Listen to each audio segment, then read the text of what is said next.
Bonjour, je vais vous présenter les fonctionnalités de base de GGCAD. Alors pour cela, on va d'abord utiliser l'outil ligne, donc ici dans la partie droite. Je clique dessus, je vais cliquer au milieu du dessin. Et nous avons donc le trait qui s'affiche. En bas, on peut noter l'apparition d'une petite boîte qui indique la longueur du trait. Donc on peut taper dedans la longueur souhaitée. Ou alors on peut directement taper la valeur au clavier numérique et la touche entrée. Un bouton droit pour revenir en mode sélection. Donc mon trait ici, il fait 50 mm. Alors dans la partie droite ici, j'ai les propriétés. On retrouve la longueur 50, l'angle, les coordonnées, XY du premier point, XY du deuxième point. Je peux changer donc par cette fenêtre toutes les propriétés de mes éléments. Donc ici je vais mettre 60 par exemple. On peut aussi directement entrer une opération mathématique. Par exemple pour avoir ça, je vais rajouter 40 et il me le fait automatiquement. Bien, donc nous avons d'autres éléments comme le rectangle où je peux taper aussi la largeur, tabulation, la hauteur avec ses propriétés respectives. Nous avons donc les polygones, les courbes, les cercles, les arcs de cercle, les ellipses. Donc les courbes, on a soit la courbe qui passe par tous les points, avec l'algorithme ici que l'on peut changer, naturel cubique, ou B-spline, ou courbe de Bézier. L'arc de cercle, là, si je prends l'arc par le centre, par exemple, je clique sur le centre, je clique sur un côté, et je vais déplacer ma souris. Et pour changer la partie, si je veux, la partie qui n'est pas représentée comme arc, je vais appuyer sur la touche contrôle. Là je relâche et je rappuie. Voilà pour la partie dessin. Donc tous ces éléments sont rangés dans des calques que l'on retrouve ici, la liste des calques et la liste de mes éléments. Je vais créer un nouveau calque.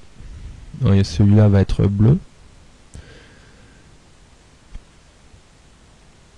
Et donc le cercle créé va s'ajouter dans le calque 2 ici et sera bleu.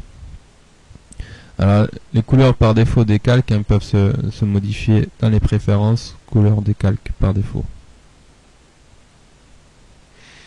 Mais alors sur ces calques, on peut modifier bien sûr la couleur, la largeur du trait. Je vais mettre par exemple 1 mm ou 2 mm.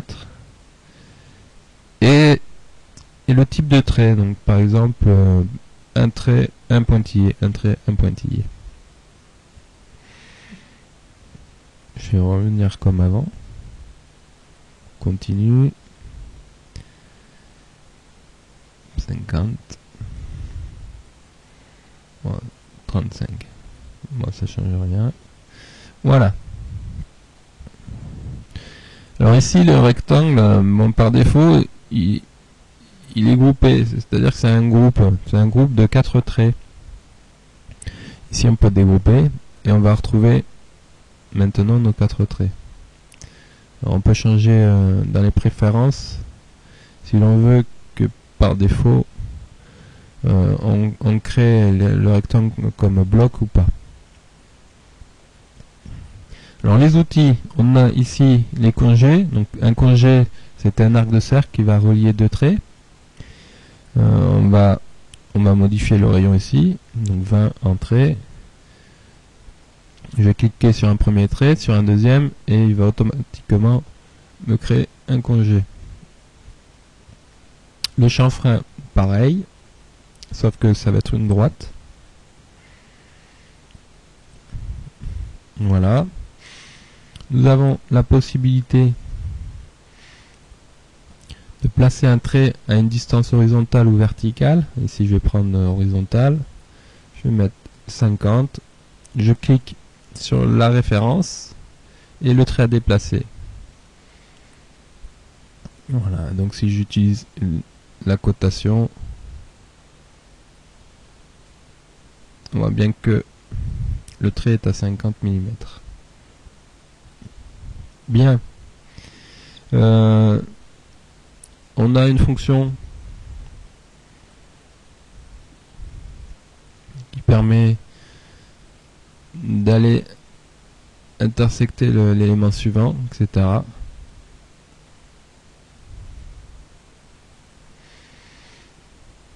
On a une fonction pour découper un élément.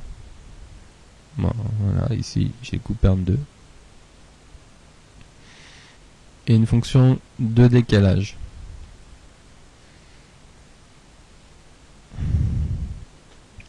Alors le décalage, bon, on va supprimer tout ça, on va faire de la place.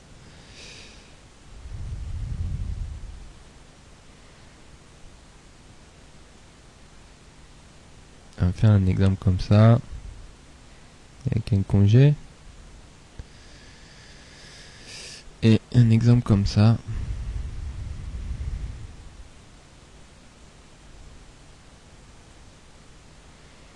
Par exemple, et un arc de cercle. Voilà. Donc j'utilise la fonction de décalage. Alors on a deux modes automatique. Donc automatique on va mettre ici. Automatique, ça va être le mode par défaut démarrage. Donc on va cliquer sur un élément et il va chercher tous les éléments liés à cet élément.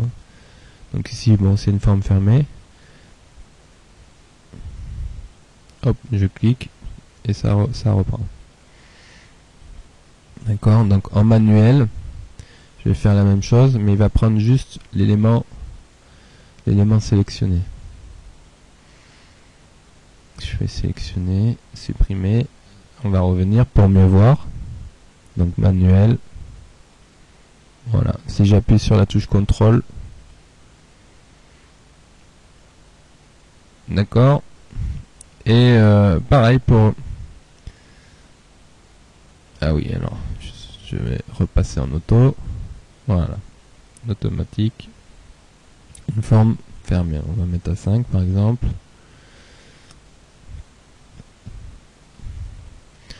Voilà, alors après nous avons symétrie, rotation. Je vais faire un trait comme ça. Symétrie, donc je sélectionne mes éléments, je clique sur OK et je survole l'axe de symétrie et je clique.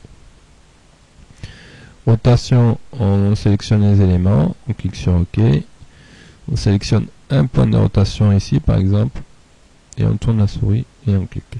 D'accord. Mise à l'échelle, bon ici ça va être multiplié par 2, donc je sélectionne. OK, voilà. Multiplié par 2. J'annule.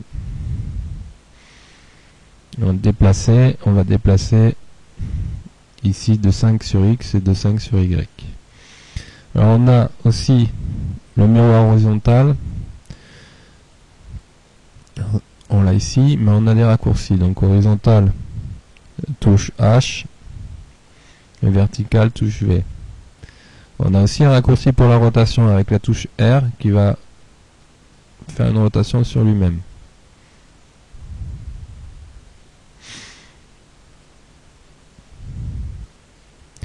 Donc au niveau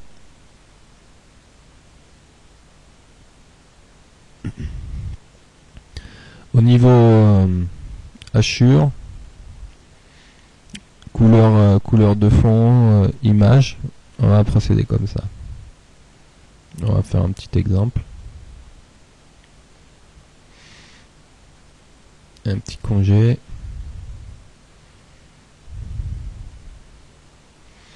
Voilà, je vais changer de calque. Je vais utiliser l'outil hachure. je clique sur mon élément automatique. Alors ouais, là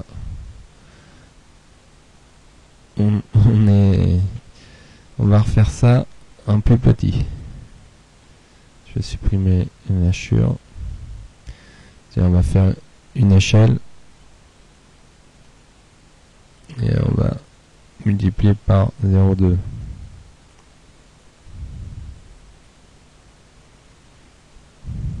Voilà, donc mon calque, mon hachure, je clique automatique. Voilà, là c'est un peu mieux.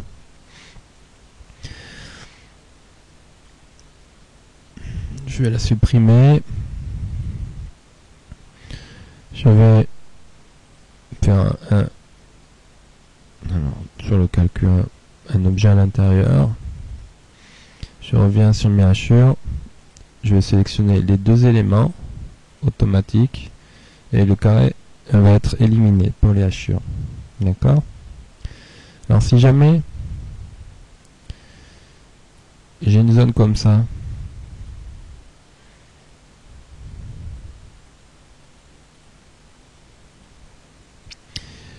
où ce trait appartient est lié à ces deux éléments, on va pas pouvoir utiliser la touche automatique. Donc on va sélectionner tous les éléments cette fois-ci et on va cliquer sur manuel. Voilà.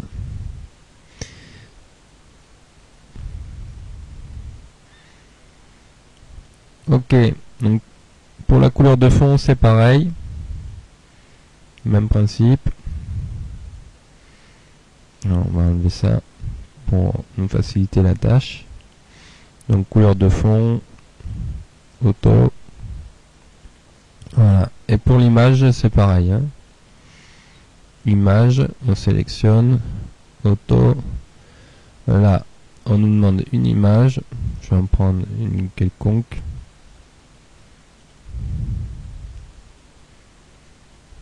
Et voilà notre image. Donc après sur l'image, on peut l'éteindre, on peut faire mosaïque.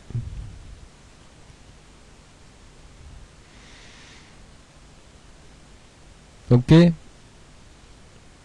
Alors là-dessus, on a aussi les opérations booléennes. Donc par exemple, si je sélectionne tout ça, on peut faire l'union. J'annule. On peut faire la différence.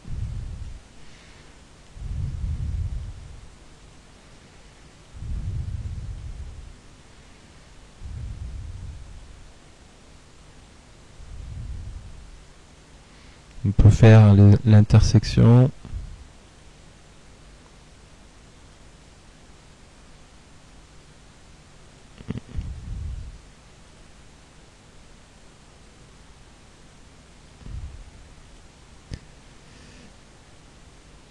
Voilà. On peut couper aux intersections. Alors oui, là on a des blocs, on va les passer en ligne.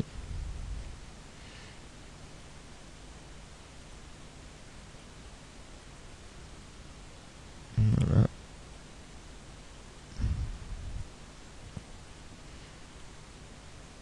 Voilà, tout est coupé. Et on peut faire des duplications polaires, hein, donc ça, on va aller sur le 0 par exemple. On va faire ça. On fait duplication polaire, sélectionner les éléments OK, le point de notation va prendre le 0, on va mettre 6. Voilà. D'accord. Donc duplication linéaire. Je sélectionne mon élément, j'en fais 10, 2, 2, 10. Je crée, voilà. Donc il m'a fait 2, 2 avec les espaces.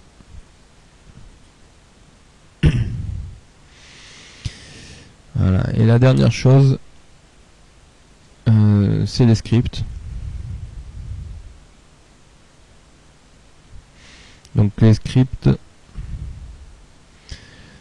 ici, ils sont en langage Python, on peut les éditer. Je vous en montre un comme ça, le calcul du centre de gravité. Donc on peut en rajouter ses propres scripts. Alors il y a un peu de tout. On va faire une étoile par exemple. On a fait une étoile à 5 branches.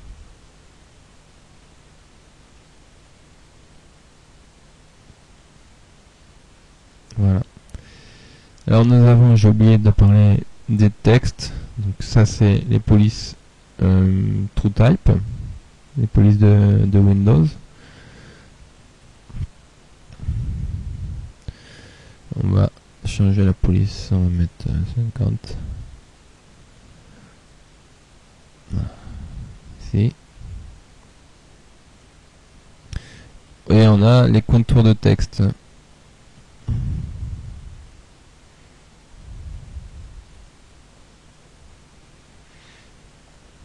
Voilà.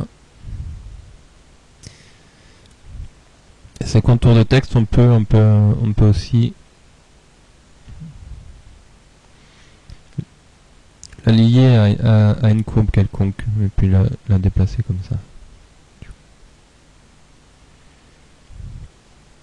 Alors toujours on retrouve la propriété si l'on veut inverser, intérieur, etc. Et finalement les cotations.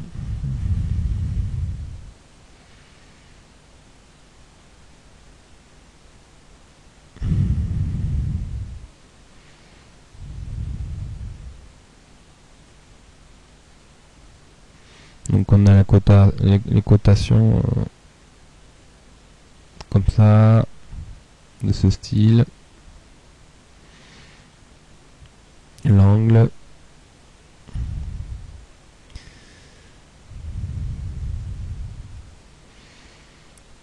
et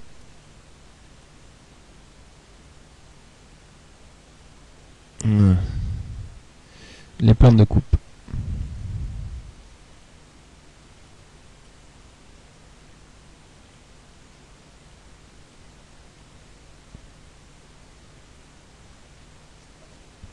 Donc toujours pareil, les cotations ici, le masque, l'affichage, donc si on veut mettre une valeur particulière.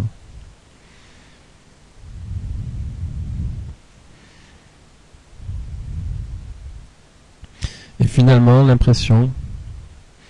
Alors pour imprimer, on va créer des pages d'impression. Donc ici par exemple A4 horizontal, les coordonnées du premier point et donc les dimensions et l'échelle d'impression.